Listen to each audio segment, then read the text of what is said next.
Welcome, everyone. As I was looking at you, I was just thinking, is everyone aware that the whole evening will be in English? If not, now you know. If there's any problems of understanding, I hope it will be fine. We will not talk too fast, and maybe there could be an exchange with your neighbors just in case. Yeah, again, welcome and good evening, everyone. I'm super happy and happily excited to be here with you and to welcome you and to launch our event series called AktivismusAlpinismus. It's one of a kind, and I will introduce a bit more afterwards. And before that, I want to invite you to a short moment of reflection. You can close your eyes if you want. You can keep them open as you feel comfortable. And I invite you to reflect on the question, why are you here tonight? What made you come? Is it the title AktivismusAlpinismus that made you curious? Is there any kind of expectation you have to this evening, to the other evenings? Do you want to get inspired, fulfill your curiosity? Maybe you brought questions. Or maybe it's just a friend bringing you here and you don't even know why you're here. Possible. So anything that comes up, I invite you to welcome it and let it be with you and let it accompany you through the evening. We will come back to this later on, but you can just stay with this and have this little thought, this reflection, why you're here tonight, what you expect, what are you curious about. Let it stay with you. So I want to introduce this event series that is brand new and that we're doing for the first time now together with the ALPS, with the Alpine Museum. It's an event series that goes over 3 evenings from now, November, until April next year. We invite 3 different guests, 3 special guests who come with a project, with an organization, with an idea, with anything that is linked to their activism and alpinism. That's where the title is coming from.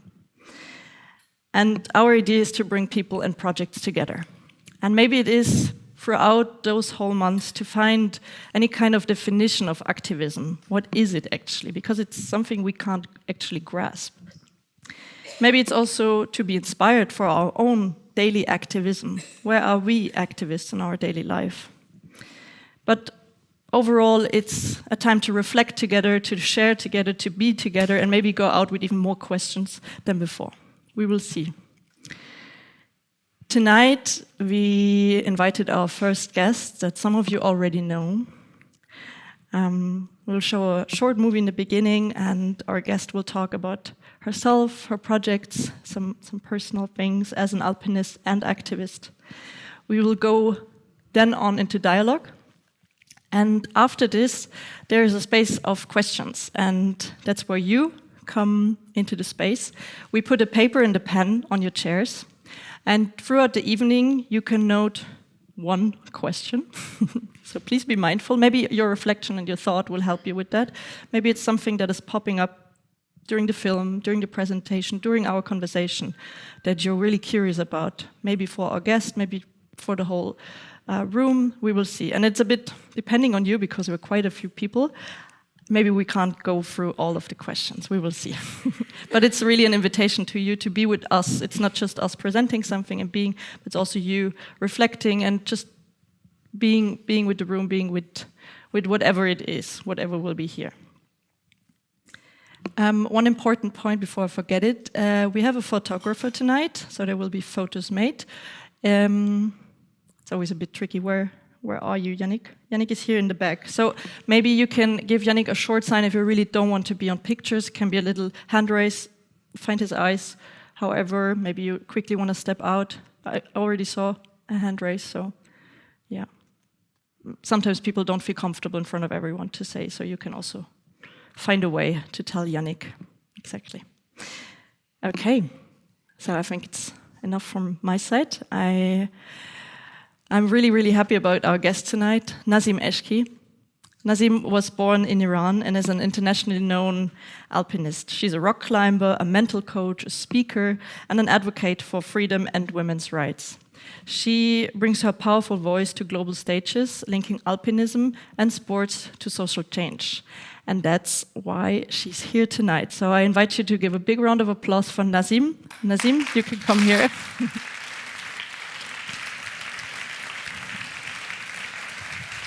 Good.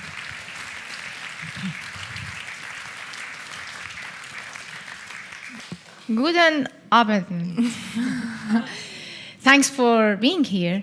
Thanks for inviting me. I've been here again 2 years ago. And what is very important for me about this being here again is that is the attention to my activities from Museum Alpine Club is not shallow and fake, because they always there is a lot of organization, and there's everything, every day something is in fashion. Today this, tomorrow global warming, tomorrow that. And then most of the organization, they just pass people, and then they are forgotten. That's the world that we live in. But with the museum, Swiss Museum, I really had this deep connection always. So they always see my activities, they look what I'm doing. I'm also following them, as a big fan of them. And that is, I think, the most important part for all of us, that sustainability, in our opinion. I don't want to talk so much now, so it would be good to watch the film, so we will get a little bit of the ideas of Iran, the music, what I was doing. But then it's important to know about the film, that the film is made when I was already living in Iran. So all the scenes are made hidden. If the government would know it, me and the director, we would be arrested. As you know, it's not easy as a journalist, as a film director, to come in Iran and have permission to film something. So it was really a tricky success. Enjoy the film, and I will see you again.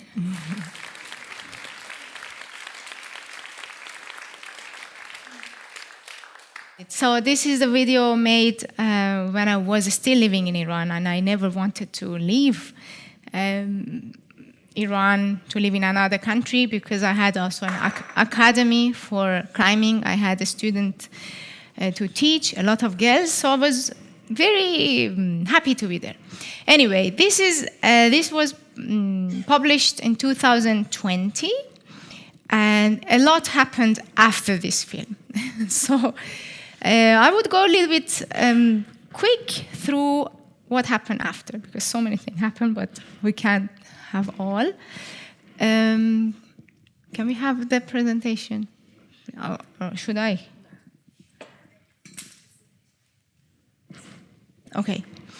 When mountains speak, we write it like this in Iran. وقتی کوه‌ها سخن میگویند. That is Mount Damavand, it's the highest mountain in Iran, 5,610, about this altitude, and that's the symbol of course, freedom. Mountains are the symbol of freedom. So also, I was born nearby the mountain, so it was always a part of our tradition to be in the mountain. And, what is Iran or Persia famous for? Persian carpet. And that is also a symbol of resistance. Because if you know how it is made, it's made with a lot of small knots. So these women or girls, they sit in front of this, we call it qab, or I don't know what is the name in English, and they do it days and days and days. So then you will have, why is it's not working? Ah, sorry. So then it comes with these beautiful carpets, which are, if you know about how much work is behind it, probably a lot of you know about this.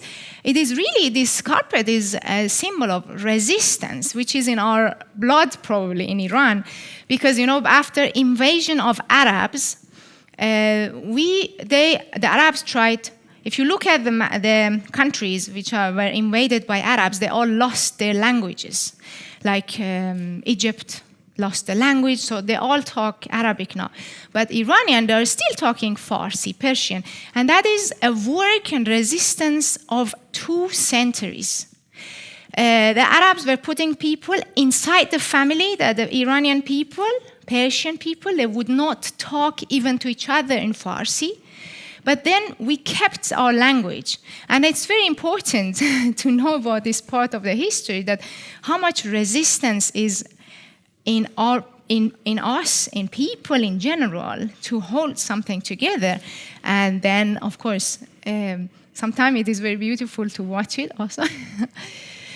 So this was my heritage, to fly with this resistance. It just, of course, is a symbolic photo. But I flew and went to other countries, of course, with all this resistance in our blood, because it's not easy to get a European visa with, just to come easily and climb. But anyway, I made it, and I think it was because of the carpet. So I started to climb, of course, even in the past also, and I went to different places to see, to be, to hang. For me, climbing is a way of communication, as it is for many other people. So it really opened my world to a world that is full of freedom and equality, and just fly with your dreams. That is what I got from climbing and the mountain. So I was in this really nice place, Chamonix. Probably everybody knows about this place. I was climbing here. I was really enjoying life, and I was thinking, okay, climbing is what I love and everything. And before this, I was always making presentation and talks. I always talk about Iranian mountains. I always said, I don't talk about politics. Leave me alone. I want to climb. I want to have my freedom. I want to, follow my dreams. That was all I wanted, which was, of course, a resistance, because in Iran, you really have difficult time even to go to the crag and not passing the police and morality police and all this. And I was in this place that I have heard. This is a little bit slow. That I have heard Mahsa Amini got killed in Iran. And you have heard about the news, about it, because Iranian women have shaken the world in that moment. All the women were in the street. All the men were supporting them. And that was really unique in Islamic countries like this, because the women are under oppression. They never learned to be the leader in the street, right? And that was really because of education, because of a sport, because a lot of things that happened. The new generation, they are more brave, of course. And that is what happened when happened with Mahsa Amini. To the laptop. Yeah, so Iranian women were in the street fighting for the freedom, not to have the compulsory hijab. And I have been arrested several times with the morality police in Iran, in the same system as Mahsa Amini was arrested. And I was in the same police center that she got killed there. So basically, every Iranian woman felt this big pain. And that was the moment which I felt like these people, because internet was cut off, they tried that nobody can hear them. And I was in Europe, in Chamonix, on a tourist visa. I was enjoying, and I was thinking in this moment, but I cannot stay silent anymore, and I have freedom of speech here. So I will give my platform to the Iranian women. And I gave all my platform to the Iranian women. I became very active on all my social media. Everything for me was finished. I was thinking, climbing faster, stronger, for what? Muscles were not anymore in my focus. So I think if I have this strength and resistance, I should do something with this, for people who don't have the voice.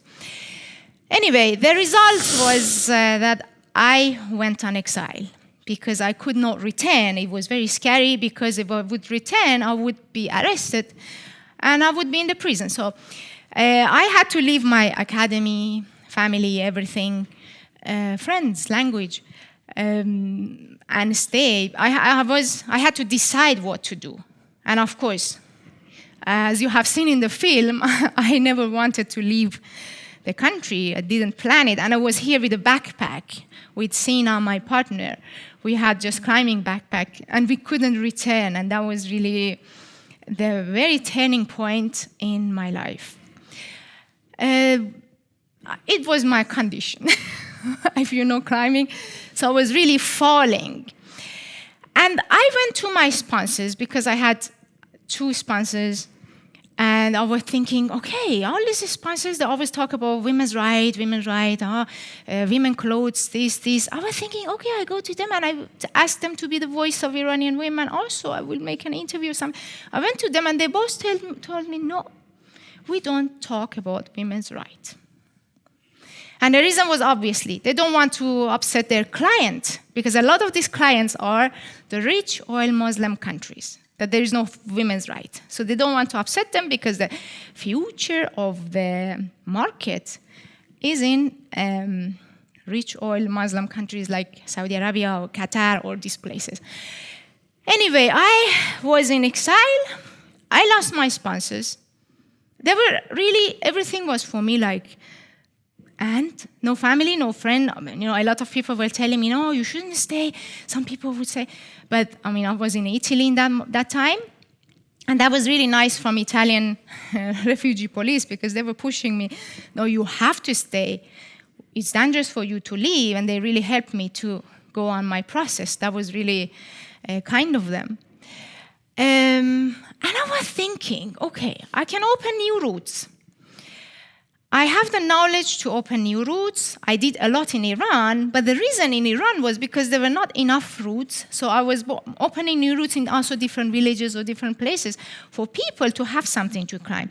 But here in Europe, it's like millions of routes. It's not necessary to open another route. I never felt to open a route. And I was thinking, what can I do with with my knowledge? Okay, I go up to the mountain, I open new routes, and I dedicate it to human rights movement. So brands, sponsors, media want to make me silent, not to talk about women's rights. You close the door, I come up from the window because I can climb. And that was my way. So I started this project called When Mountains Speak. And the first route, I was in Chamonix, of course. I went there again in 2023. And with the help of Michel Piola, because he was probably a lot of you know him, he told me where we can go and open a new route. Because, I like to engage with locals, not just to take my drill and make a hole. So the first route to start this project, When Mountains Speak, was in Chamonix, Rise Up for Human Rights. It was a call that I'm going to go for it. And then I got an invitation from Trentino area, Dolomiti, to go open a route for them. They said, we want this message here. And this one, I named the route after the Iranian fighters, and of course for all over the world. Woman Life Freedom is in Catinaccio, in Dolomiti. And then I was thinking, okay, now I will go for the third route, but I don't have a sponsor, I am a refugee, I don't have work, my certificates are not recognized in Europe. I cannot just, I'm struggling, surviving, so now I go open a route for human rights. I cannot. So we launched a crowdfunding, like GoFundMe website that if people like to support my case, then they can donate. So with this money, it can help me to go to the mountain and open the next route.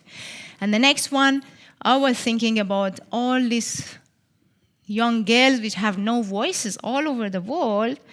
And these are mothers, no? It was a very difficult condition to make people, raise this awareness, because information is really missing. There are organizations who give information, but it's not everywhere. We're not thinking every day about these people. We think every day about football games and how we eat and everything, but not these people, these girls, which are the main people who need help. So as you see, is like in Iran, of course, 30,000 people, children are forced to marry, and 10,000 are under 14, with the permission of the parents and money to the local judge. And that's really, I wanted to be their voice. And of course, worldwide, we have 12 million girls. It's not only the statistic from Iran, it's from the world. So I felt it's a very strong and good voice to bring it up into the mountain. And yeah, we went to Sardinia with also, it was some part of the help was from this crowdfunding from friends and people who like to support us. And we opened this route, which was really, I mean, at the end it was really, really, it was like a big echo, because it's the highest wall in Sardinia also, and it took us a lot of effort to do it. And now I would like, that's a surprise, because I have never shown this video anywhere, it's just very recent. We made a video of what we did. It's a short one. The real movie will come later, and we will watch this video. Thank you so much for being with us in this movie at the moment. Yeah, so that was what we had, people. We didn't have sponsors, we didn't have any really big help. Even we had to buy every single bolt.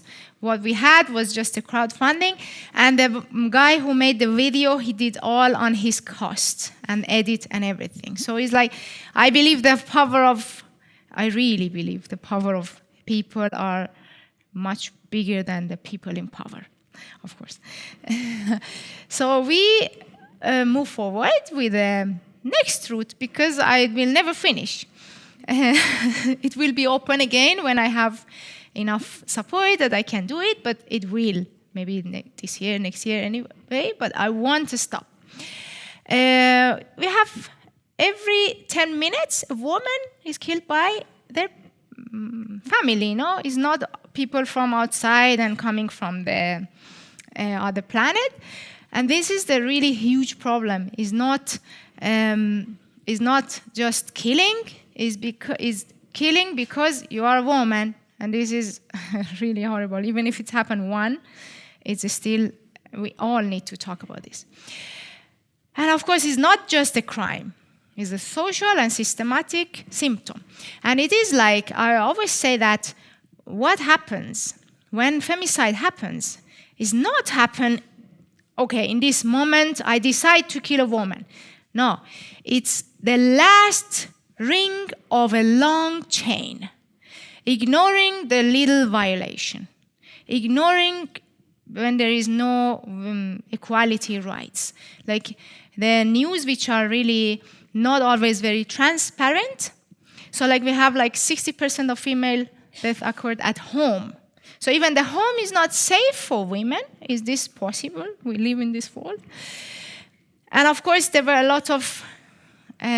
a lot of activities happening, but it should be really much more. It's not something, okay, tomorrow is the World Championship of football and everybody pay attention. Okay, and then next day is maybe the ski championship and then everybody pay attention to that. But this is not something that we look at it like the events which are happening. It's happening in our planet, in our society, and we are responsible for if it's repeating.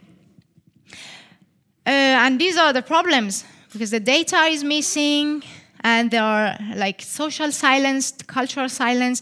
A lot of people are shy to talk about the little violation at home. So this just like goes and goes more and more for that happens the main problem. When a woman is killed, and a lot of time it is considered it's just somebody killed another one, but basically it's not. And we are responsible to make this voice, to transform silent into the voice. We really need to be the voice of every single woman, which is our mother, is also man. I'm always very surprised when they said, "Oh, Nasim, you're an activist, you're a politic, you talk politics." If someone is coming and want to hit me, and if I want to defend myself, he would say, no, you are very political. You're defending women's rights. You're defending your... I'm a woman. If I defend myself, I'm defending the right of a woman. So that's not politic. That is real me, is my existence. So if we talk about women's rights, we're talking about the existence of women is not at all politic. So the first thing we need to understand, all of us, everybody, that women's right is everybody's right, is existence of our mothers. And we need men also to get involved. It's impossible that, for example, in Iran, there is a football match, and women are not allowed to go in, and boys are going and playing. How possible your sister cannot come in, and the police arrest them, and they don't let them in, and you're still playing in the team? Or in the West, we also have the same. How possible that men are working the same as women, and women get less, and men, they don't care? Is like, and I think that is fully wrong. And it's not men's fault. It's us, women's fault, that we don't teach our children, boys, to understand that they are the same as women. And okay, so it's everybody's fault at the end. We just need to think about this. We don't need to fight. We need to think and change the way of talking with our children. And probably in the future, we will have a better future. And of course, that is a gift for you, which is a woman and your favorite mountain. Yeah, I'm finished here, and I hope what we have talked, it doesn't stay only in here. It goes out, it stays in you, it grows, and I learn from you, you learn from me, we will have a really better future.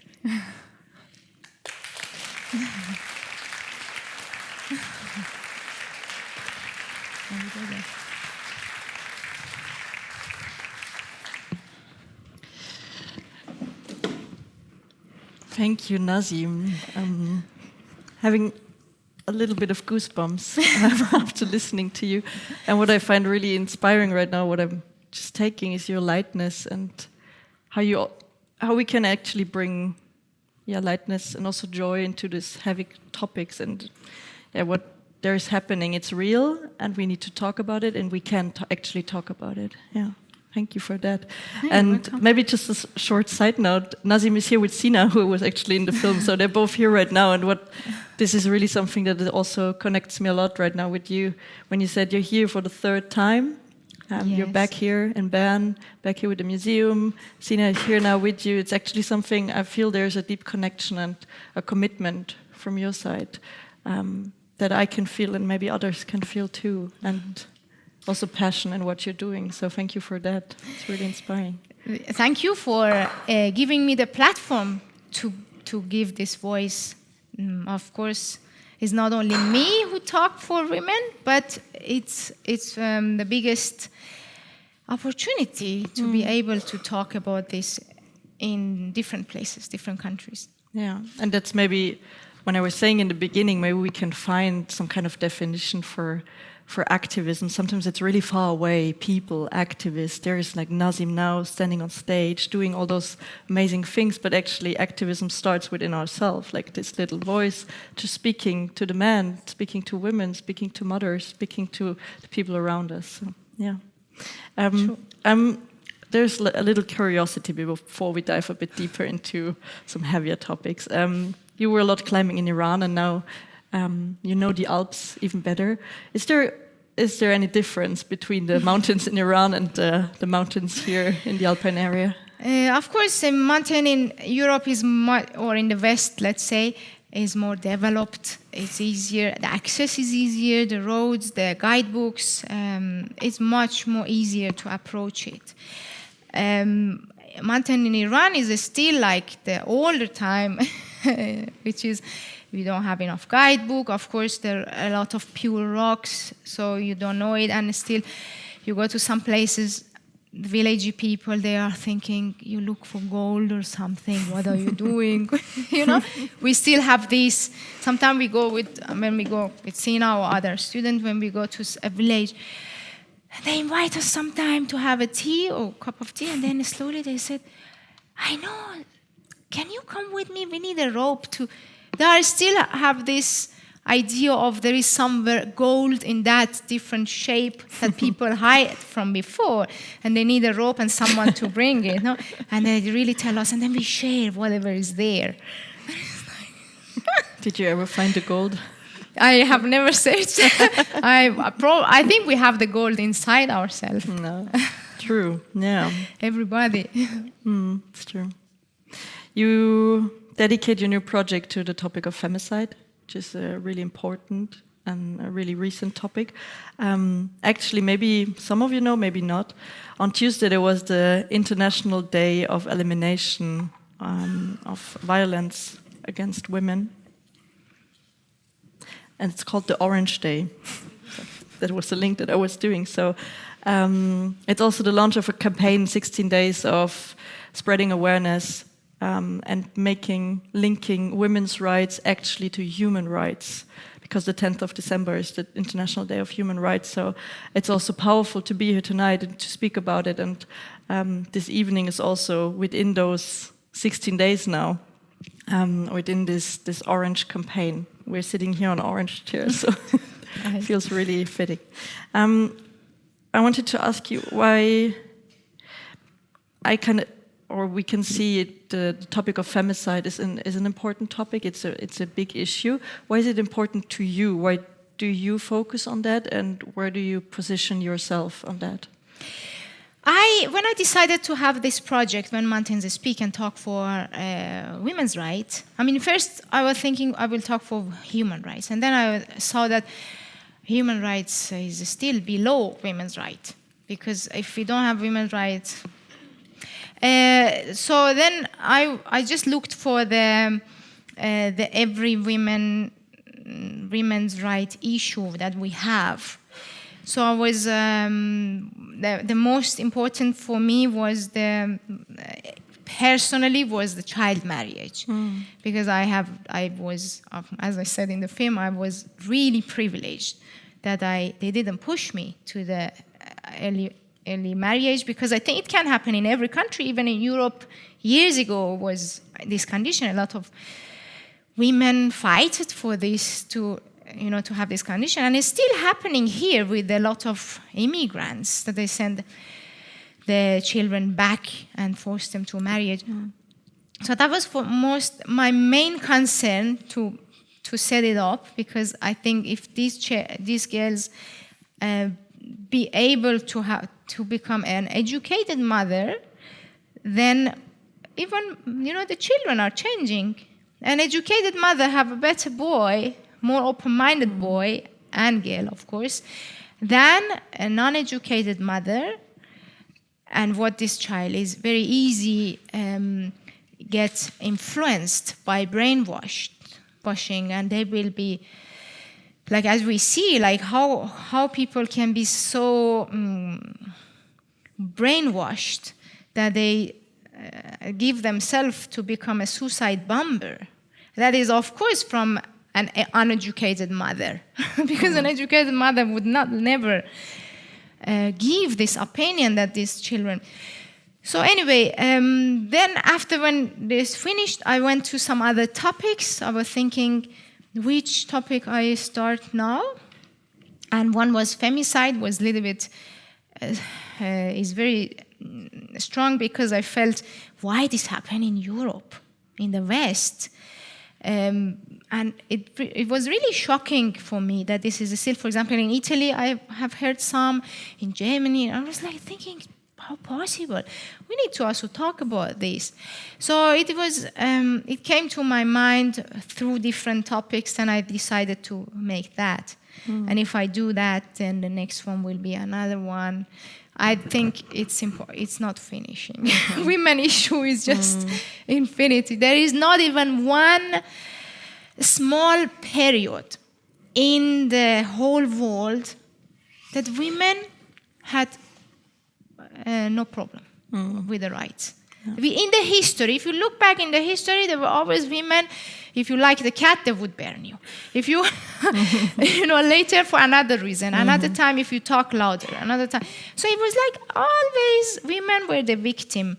And of course, the religion was also a biggest reason to make women more silent. Yeah.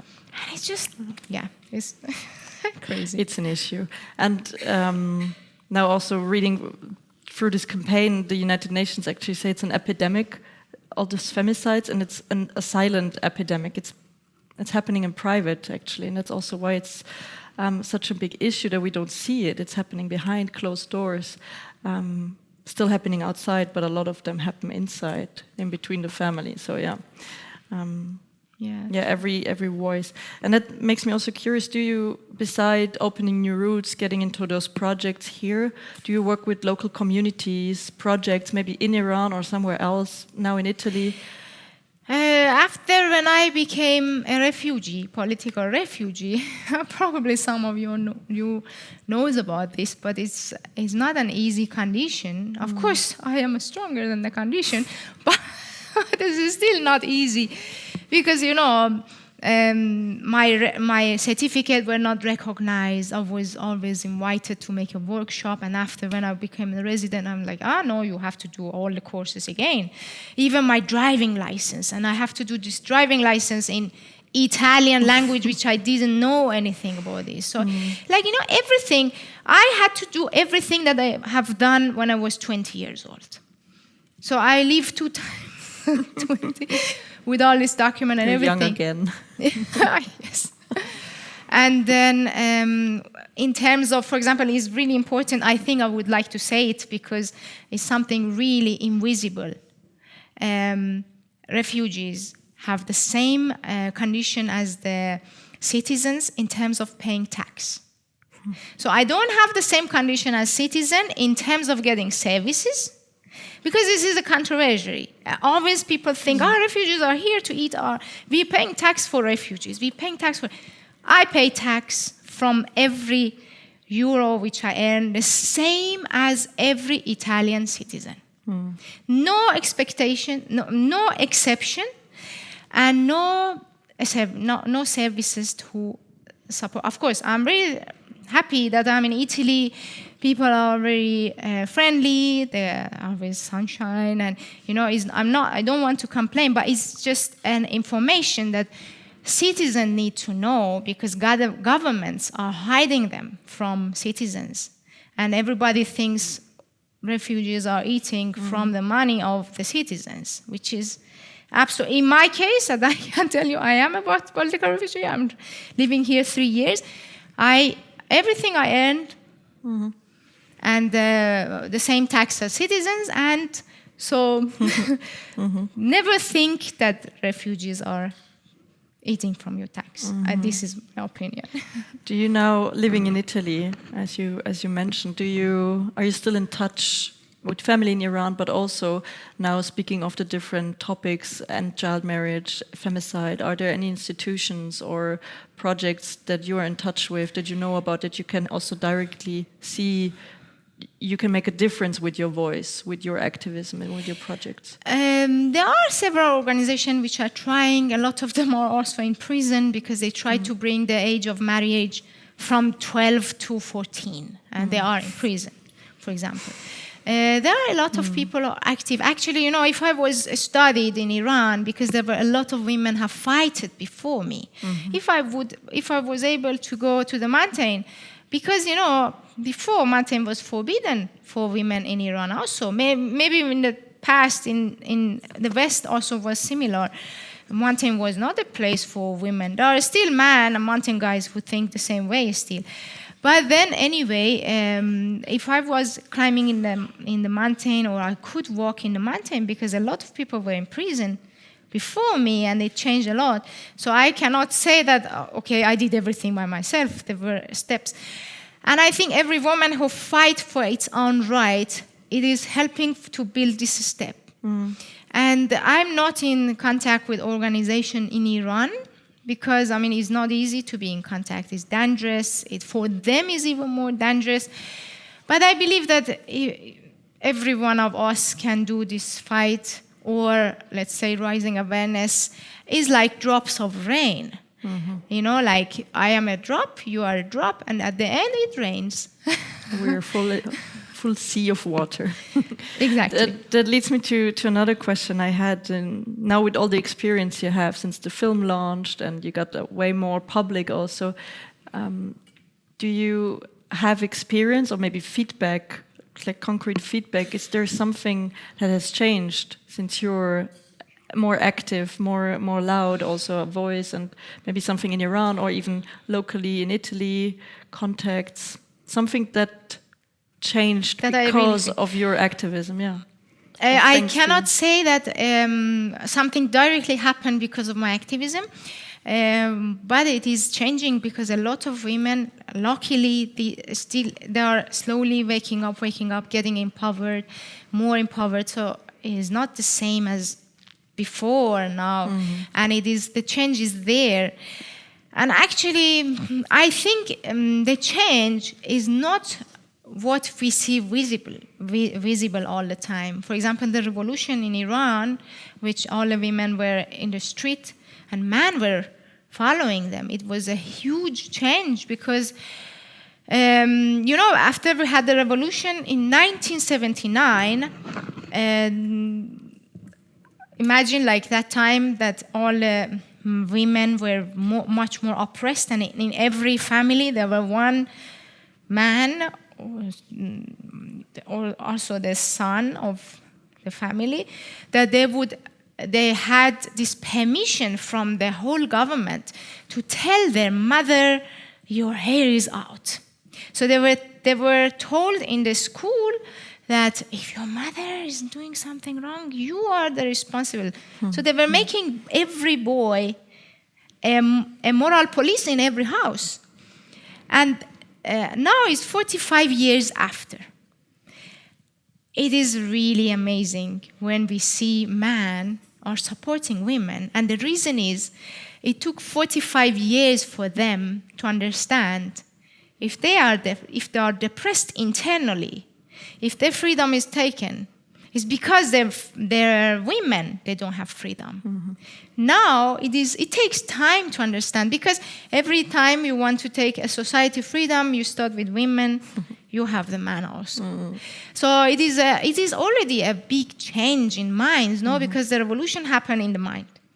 It's not always blood and everything outside. Now, for example, people in Iran, a lot of older generation who were a believer of the, let's say, religion, and now they have seen everything in their new generation. And they are saying it, that the new generation was the teacher of older generation in Iran. So this is a huge change. And I think I'm not a single person that my moves, every single move I make, it will impact something directly. Yeah. It is like a domino. You do one, so like previous people from the past, they did it. And I think we just have to keep doing it, everybody. And I don't feel I'm doing something extra.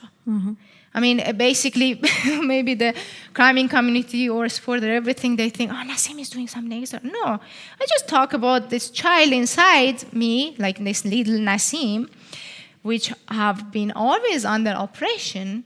And now she can talk, and she wants to talk about this oppression. And this is one person of the millions of other girls. So if I say something, I'm the voice of millions of others. And I don't want to say it's only me, but it's like if every other woman also talk, is the voice of many other women who are shy to speak, or they are not enough empowered. So I'm not really expecting to see quick change, but the change is when we look back in the history. It's coming. There were not a moment of change. It was just the same rain, and it's an then evolution of change. Seeds were growing, no? Yeah, thank you. Yeah, it's kind of inspiring, and also, I don't know, it makes my heart a bit lighter, because I know, okay, I'm not talking to you, maybe I talk to another person later on, maybe I talk to my mom afterwards, and the drop can still continue, and I don't have to be this big or tall or loud. I can, like a little drop can add to this big ocean of drops. So yeah, it's really yes, and of course I helpful. also learned it from other people. For example, there were people in the history that they have taught. They talked for black people's right. They talked for everything that was happening for when countries wanted to be independent. It was not always happening so easy. So it was always some people were talking more and more. So they were empowering others to talk. So as my teachers in university, they have shown me to be a woman is not a bad thing, because I was thinking being a woman is very bad. It means weakness. Yeah. And when I was in university, I've seen my professors, they were women, and they were really strong and walking. And for me, it was a huge shock. And I thought, it doesn't matter what is my gender. I am really stronger than, if I say I'm a boy, is all boys are really strong. So I would say, I would put all the boys in one basket, and I would say boys are higher than girls. That was me in the past. But education and sport brought me up to this, like, doesn't matter boys and girls, just use your strength. Yeah, you're human in the end. Yeah. Thank you, Nasim. I want to make a little temper check. We're running a bit out of time. I still have so many questions, so much curiosity, but now is also the time for your questions, as I announced and as I promised. Just a little check, maybe raise of hands of how many questions we actually have. Maybe the people who really want to ask their question, they're really curious. Everyone is welcome, don't be shy, and it's anonymous. So a hand, or there's some more. Yeah, feel free. I'm actually, it would be lovely to invite those questions. Yeah, maybe my lovely colleagues you can hand them to the outside. Yeah, you can hand your questions to the outer part. Wonderful. Cool. Perfect. There are even lovely images on there. Okay, there's actually an interesting one that you were just talking about before. Maybe we can't have all of them. We can try. There are 4 of them. Maybe we make it short and crispy. Which influence maybe I can put those questions together. One question is, which influence do fathers have on the education and on the image of women of their daughters and sons? That's one question. I didn't get it. The father, what the influence the father can have. Yeah, which influence and which role does actually the father have? And then there's the other question that kind of links. Why do you put the weight of responsibility on the shoulders of mothers? On the topic of raising the awareness for children, which role do the men then actually have, father figures? Yeah, actually, I put the responsibility on the shoulder of mothers, just because I don't want to say. That doesn't mean that the fathers, they don't have responsibility. It's just like, we women, sometimes we say, the world is masculine, and so then we take our responsibility away, while as mothers we have such a huge influence on our children. And I think that's what a lot of, I don't say everybody is like this, no, there are a lot of strong mothers which they also have thought their children who understand everything should be equal. So it's not a general concept for everybody, but I just feel like we need to act more. We need to do more I'm not a mother, but as a woman, we need to be more responsible for teaching our children. But that doesn't mean the father have to be relaxed and go away. No. And of course, the responsibility, I don't know if I answered the first question was enough, but then the father responsibility, I think, is very clear, to give more wing to the children, right? No matter if it's a girl or is a boy. And the support of father really makes girls stronger. Is always, most of the time, also psychologically, it works in opposite gender. So we, as women, when we are more sensitive sometimes to the voice of a male to do something, and other way around, males are sensitive to the voice of women to do something. So it is a very nice opportunity that we can use. And at the end, I think man and woman, we can't separate and segregate this. They should be together. And that is why, if you have seen in, for example, Islamic regime or this type of regime, they always separate man and woman because they're afraid of the power when it gets together. This is very important. They are they are not stupid, they are very smart, because they separate them, and then they can rule how they can do what they want. Can we then actually also say, like what I heard from you before, not the fault of mothers, but also responsibility of mothers, but it's a fault of the system behind how our education works, how our patriarchal system actually works, and links that together, and wants it to be separate instead of seeing all of us as human beings with our responsibilities. That's very true. Of course, the system, I would say the whole world is very masculine. The lens of the camera, masculine. Writers, masculine. If a woman wants to be in the media of the, let's say, climbing media, they have to act like boys, then they become a mountain guide. We women, they have other sense. Men, they have some senses which are stronger, and women, some senses which are stronger. But in the, let's say, I would just make an example, mountain guide exam. It's just all the factors which are men are stronger. So of course a lot of women fail.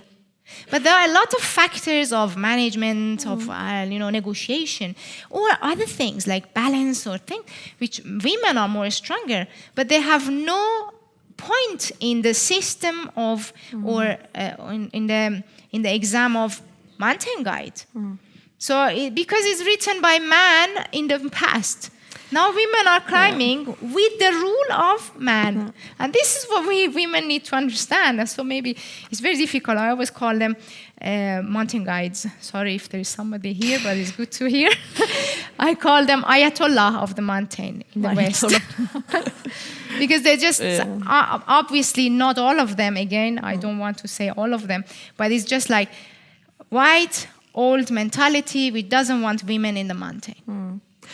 It reminds me a bit and links me back to the system that it's also faulty. It reminds me of cars. I think it's changing now. I don't have the newest numbers, but cars still being tested, the seatbelt and the airbag is actually made by default for men and male bodies, and there are no women in these crash tests, and so that's why women are more likely to die in car accidents, because they're just male bodies tested for those airbags. So it links me back to this whole system approach also. Yeah, thank you. Yes, it is a lot of work actually. It's not easy to fight the system, but we definitely need more women act. Yeah. We need to write. We need to make films. We need, of course, organization to support. For example, what I would say in the West, let's say in Europe, they said, but this is now almost equal rights for everybody. Everybody can go to the mountain. But there were like 100 years of mountains were forbidden 100 years for women.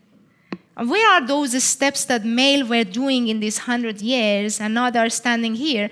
And now you say, women also are here, but what about those steps and also physically, women are, they have the menstruation.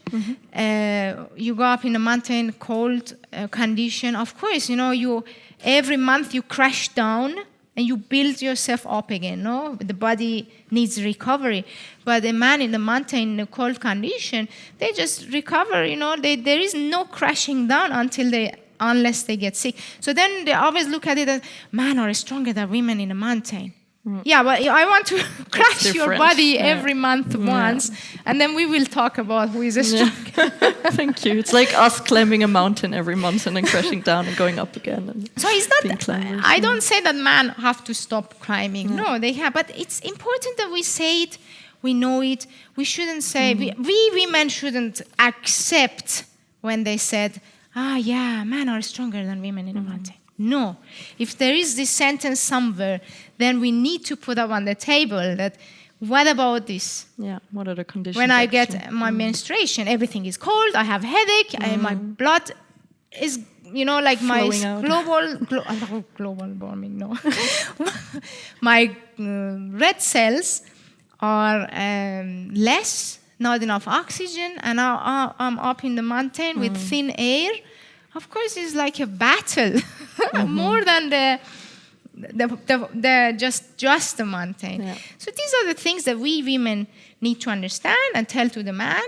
Man need to understand. So then we stop always comparing each other to just one topic or one factor. Yeah, thank you, Nasim. Timing. Maybe the next evening will be a bit longer. I want to still invite maybe one last question, and then we make a little closure. And there will still be a space afterwards. So if there are still questions, maybe you're still here for a few minutes. So these last questions can still be asked to Nasim. The question is: do people in Iran know about your project and child marriage? So just stepping back to the last project, do people know about my project? About this project? Yes, of course. All the Iranian climbers, they definitely know, because, climbing community is small. And imagine Iranian climbing community, of course, they know about this. But I think the people who are living there, they are all fighting. In my opinion, all the women, even if they are not saying anything, I think just resisting is the way they do. And of course, some women are working for government. This one, I don't know how. I can't have it. I can't understand how it is possible. Thank you. There is one last question that I want to finish off the evening and also our series when we look to the whole event series of activism and alpinism. And this is, what gives you hope? Not talking about all those heavy topics. What gives me hope is when I see people like my project. And when I see, for example, when we were going to Sardinia, we had no sponsors, nothing. So I was thinking, we go when we can. And Sina's idea was that, okay, let's make a crowdfunding. And I was like, no, I will never ask people. And Sina was saying, yeah, but if they want to, there are a lot of people who like to do such a thing, but they can't, and then you do it because, we were in Sardinia like 20 days, and it was a lot of rain, so we were 6 days on a wall working, but during these 20 days was really a lot of time. Like, who give a day or 1 week of their time to something which is not bringing any economic or like holiday is okay, you go on holiday 1 week, but to give your time to a cause which is not bringing any benefit to myself personally. So Sina was saying, yeah, I think, okay, you don't do anything, I will do it. And I said, okay, you can do it. So he started to make this, and of course it was a lot of, like a lot of little euros, and then they were collected like was not so much, but I think that just have that little help was making me much more stronger, because I felt, these people are with me, and they're with us. As Sina mentioned in the film, that we felt how much people are engaged with this idea. And then it was very spontaneous, because our friend that he lives in Holland, he's very much so he was born in Russia, but he is a Dutch citizen, and he has this mindset of being meaningful and doing something good. And we just met very randomly in the climbing crag, and he really had this idea to come climb with us. And he said, I don't care, wherever you go, I follow you.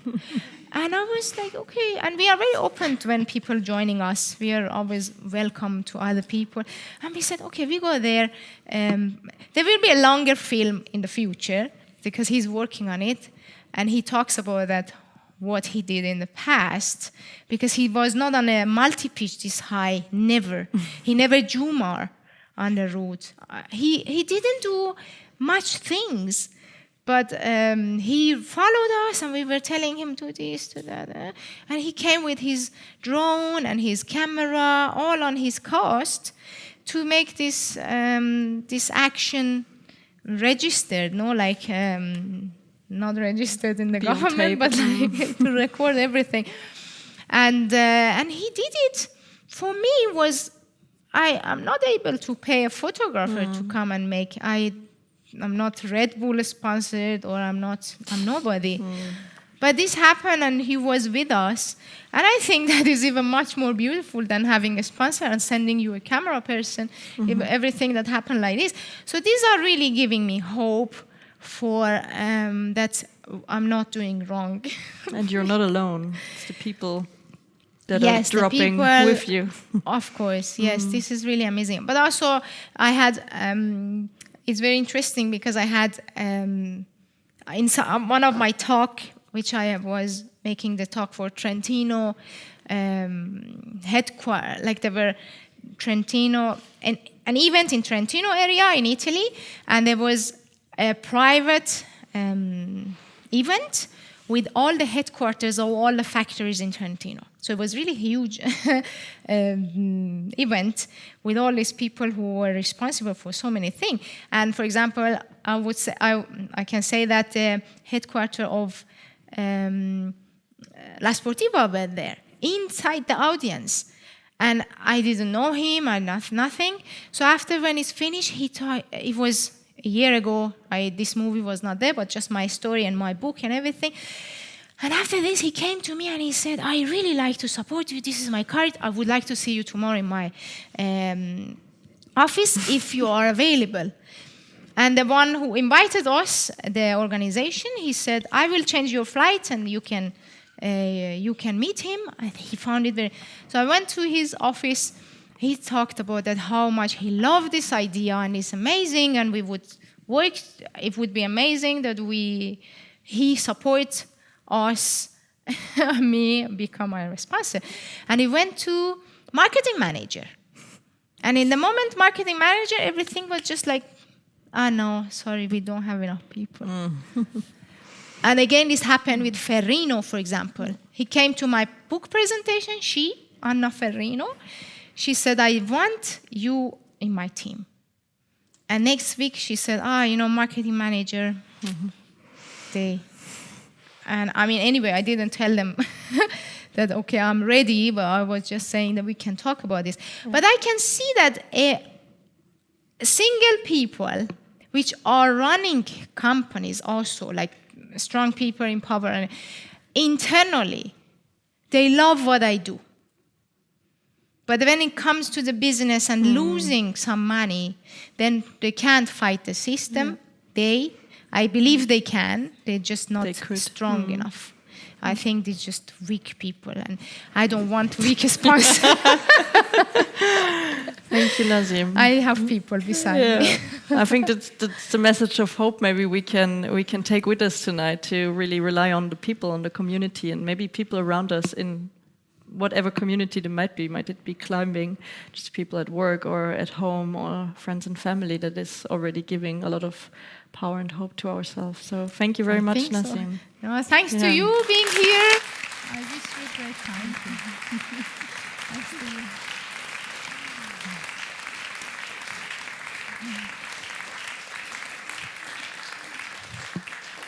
Okay, I could sit here for a few more hours. I don't know about you.